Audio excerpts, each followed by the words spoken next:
Welcome back. And it truly was a special day at the Union Buildings, of course, seeing the Springboks, of course, being honored not just by government, but of course by the fans that were actually there to really cheer on and really even extra motivate the world champions that are none other than the Springboks. But let's come back to, of course, events that happened yesterday, and everyone was talking about it. That's none other than the medium-term budget policy statement, which was delivered by Finance Minister Enoch Godongwana, outlining government's fiscal and economic strategies for the coming years.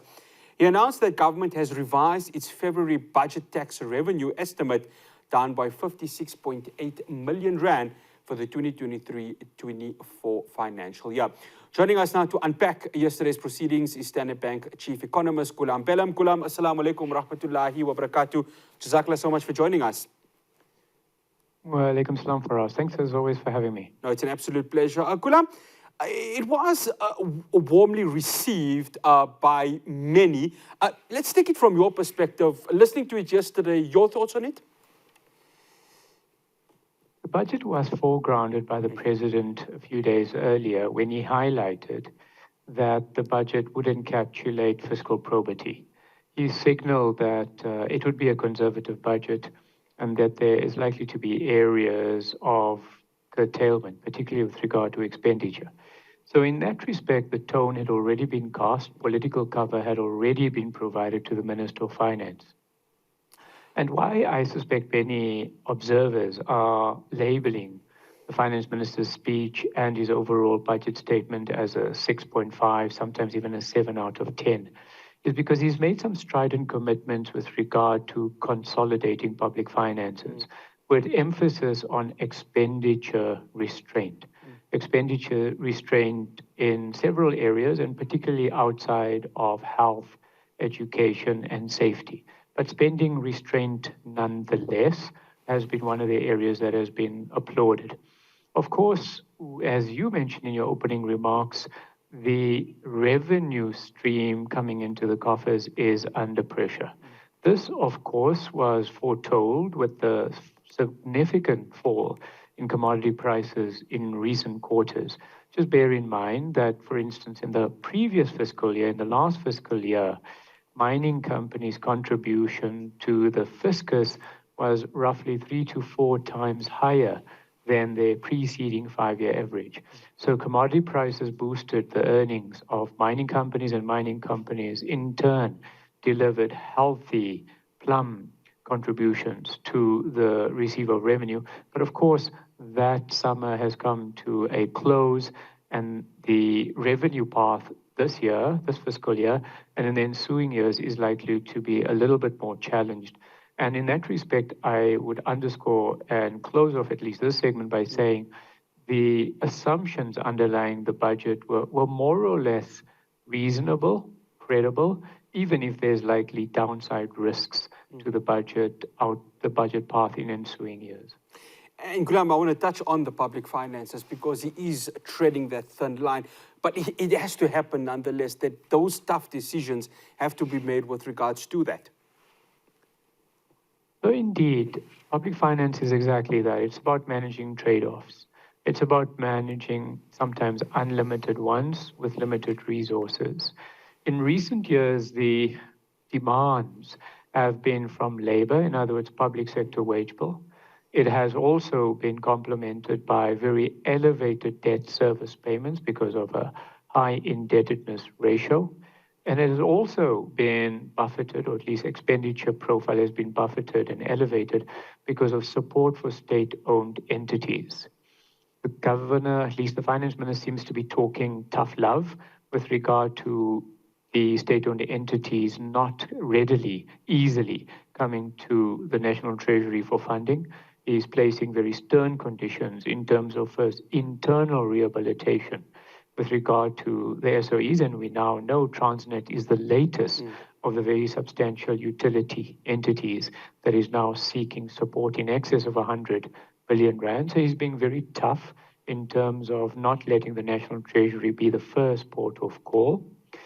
With regard to the public sector wage bill, not many people give the National Treasury credit because even though there have been somewhat generous public sector wage increases in recent years, in terms of the overall profile of wage settlements, National Treasury has actually done well to contain the growth and contribution of the wage bill to overall expenditure. Just in terms of the numeracy, the overall public sector wage bill was closer to 35% of overall spending only a few years ago, and now it's trimmed back to closer to 31% of overall spending. So there appears to be some consolidation in that respect.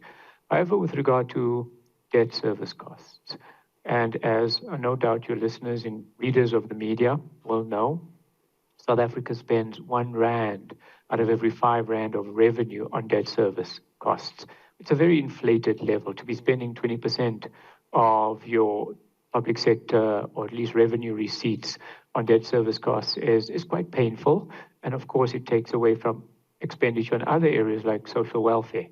And in this respect, the attempt to minimize prospective debt raising and have some level of asset or liability management alongside it signals that there's an attempt to maintain the indebtedness profile to cresting in the middle of this decade. Gulam, 0.8%, that's what we, of course, as South Africans are looking at in terms of real GDP growth. I mean, it's the best we can take right now, isn't it, given the economic challenges, not just by us, not just within the continent, but from a global perspective? For us, it's probably cold solace. At the beginning of this year, most consensus signals was that growth would be closer to 0%. In fact, the National Treasury, the Reserve Bank, and private sector forecasters were hovering between 0 and 0.2% in terms of 2023 growth. The fact that it's nearer 1, and as you said, 0.8 for the National Treasury, Standard Bank has estimated 0.9% this year. So it's slightly better, but you're right in suggesting it's still fairly tepid. I suspect 2024 could be mildly better for a few reasons. It is likely that inflation, which has already been subsiding quite meaningfully, could fall to below 5% through much of next year. Low inflation effectively means more favorable real incomes, in other words, wage settlements above inflation next year. Secondly, it is plausible that from about the second quarter, the Reserve Bank will begin to lower interest rates after the very substantial interest rate increases for close to 2 years now. So that easing in interest rates will, of course, lessen the chokehold on especially credit spending in the economy. A third reason that I would mention is we're likely to see materially less power rationing in 2024 than we visited, or at least were familiar with, especially in the first half of this year. So lower power rationing, lower stages of load shedding as we've become accustomed to in recent times, and especially last year and the early part of this year, will effectively mean better conditions for business continuity, less inconvenience, less stuttering, especially with retail activity and manufacturing and mining, where it has been impinging. So those are 3 areas that I would argue augur favorably. In the international domain, inflation has also been falling, and we could enter a situation where many central banks begin to trim rates, lower interest rates during the course of 24, which will provide some element of tailwind and some element of risk on climate. By that we mean global investors will be more inclined to invest in risky markets in a risk-on environment, and South Africa being one of them. Gulam, to end off this conversation, heading into, of course, 2024, you are saying, and of course, I mean, I'm not asking you to look into that crystal ball of yours, but there is a belief that things will look slightly better in 2024. Of course, load shedding may be reduced as, of course, the energy action plan by government is being executed at this moment. But as South Africans, can we say that come next year, there's a glimmer of hope, even though it may not be a complete light at the end of the tunnel? There's something for us to look forward to. Can you give South Africans that hope that at least something will be there for us to look forward to from an economic perspective? For us, no, credibly. Look, we do think that over the next, say, 2 years, we can trend towards 2% annual growth, and in that is a numerical suggestion of optimism. And I don't want to caveat it by immediately countering and suggesting there's downside risks. Your viewers, readers of other media will be well aware, the geopolitical climate is incredibly fractious.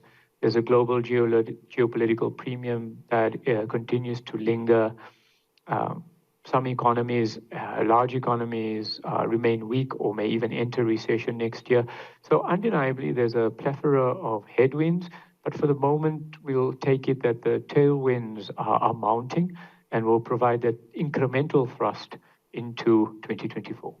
You know what, if the Springboks could do a double of the World Cup, and I was there at the Union Buildings today, the South Africans are full of hope. We hope that they can transfer to, of course, us from an economic perspective, and we can have a much better 2024. Ghulam, always a pleasure having you. Jazakallah so much. Assalamu alaikum wa rahmatullahi wa barakatuh. Walaikum salam, Faraz, and take care. No, it's an absolute pleasure.